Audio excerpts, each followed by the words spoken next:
Welcome to today's live. Today is number 11 of my 30-day personal challenge to go live every day for 30 days. It's been quite the learning experience, that kind of me just delaying myself for a moment there while I was sorting out tech. I've learned a lot about tech so far by day 11. Today, I want to talk about why, even if the niche that you think you might need to choose is relevant, no, let me rephrase that. Why you still need to know what sector, profession, or industry your potential client works in, even if your coaching is not work related. This is a really common I'm going to call it a mental barrier. We're coaches, aren't we? We know what we're talking about with mental barriers. It's a very common mental barrier for coaches to go, but I am, for example, a health coach, or I'm a parenting coach.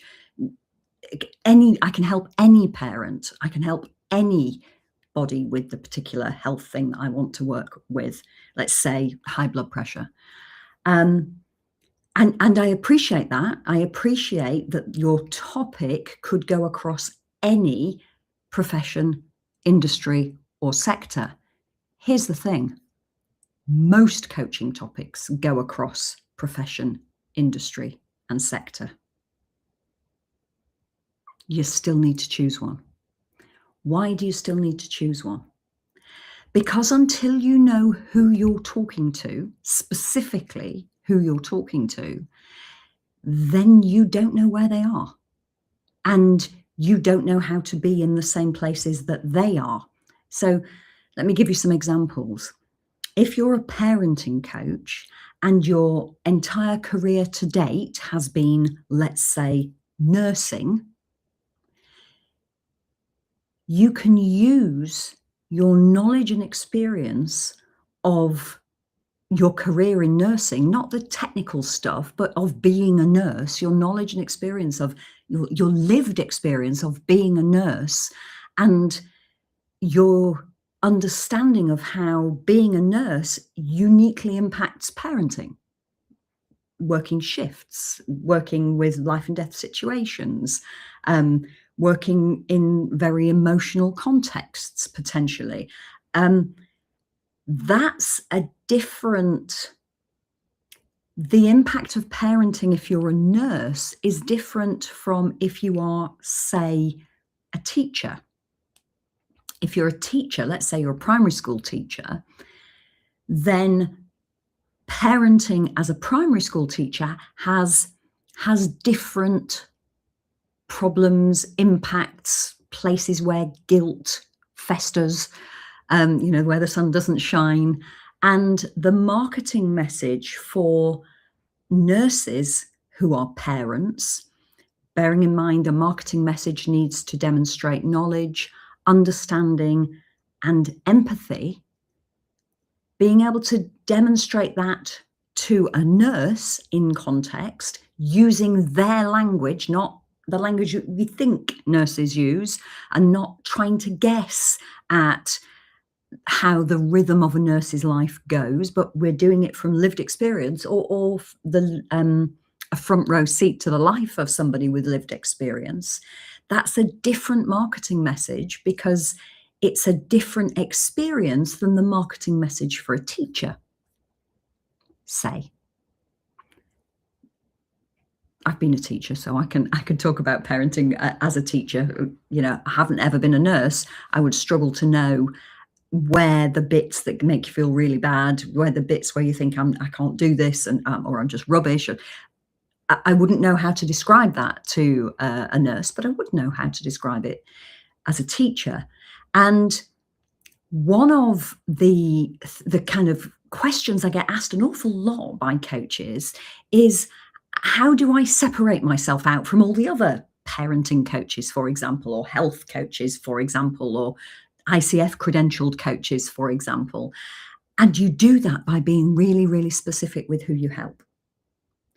There is enough of an audience in nurses or primary school teachers for you to be able to build a financially viable business. And you are far more likely to be able to do it if, number one, you are able to articulate the way that that problem shows up for that kind of person. And if you know who they are, you know where they are. By where they are, I mean literally and virtually. So physically and virtually. We know, when we know who they are, we know how to connect with them on LinkedIn, for example. LinkedIn isn't the only platform in the world, but all professional coaches should have a good, well-optimized LinkedIn profile. You know how to connect to them on LinkedIn because you can't connect to them as parents, for example, because that's not how you can find somebody on LinkedIn unless you happen to come across a post where somebody's talking about parenting, or you're a parenting coach. You can, if you search for parenting on LinkedIn, you will certainly find parenting coaches rather than potential clients.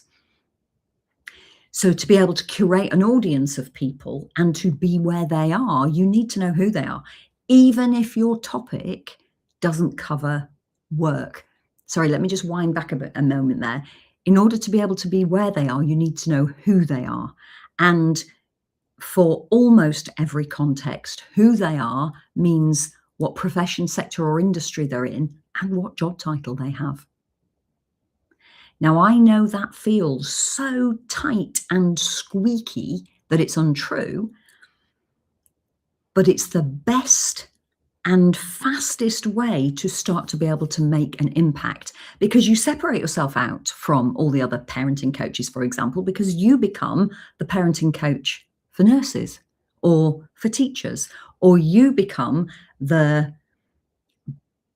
coach, health coach working on blood pressure with lawyers or ex-military or doctors or whatever your lived experience is. Now, it doesn't matter if your lived experience is not recent. For example, a very long time ago, when before I had children, when I was in my 20s, I worked alongside the legal profession as kind of an administrator and a IT consultant. And I spent about 4 or 5 years there.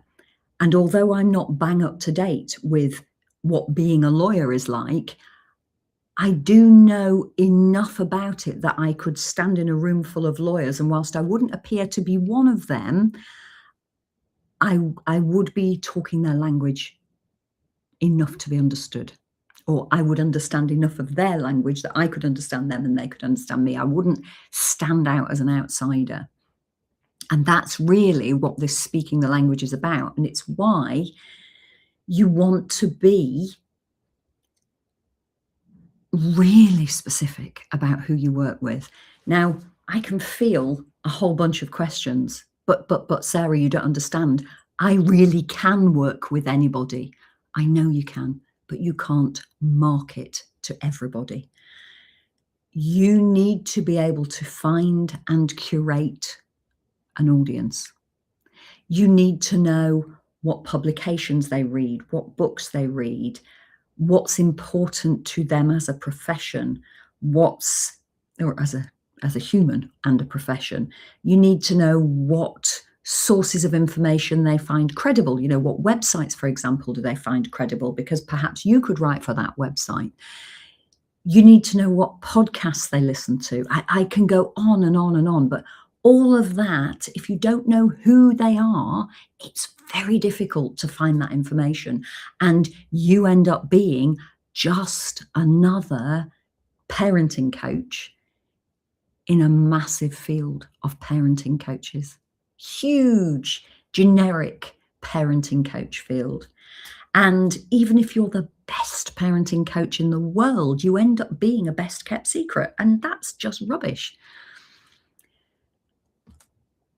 It's my Nail Your Niche challenge. My famous Nail Your Niche challenge is coming up on the 20th of April. So it runs from the 20th to the 24th of April. It's free. It's open to any coach or anyone who is training to become a coach. And we look at this in a lot more detail. And I know from Monday morning, the journey for attendees and participants, people are actually actively involved from day one to day 4 is phenomenal. The move that they make in going, but I can coach anyone, to understanding why they need to be really specific is amazing.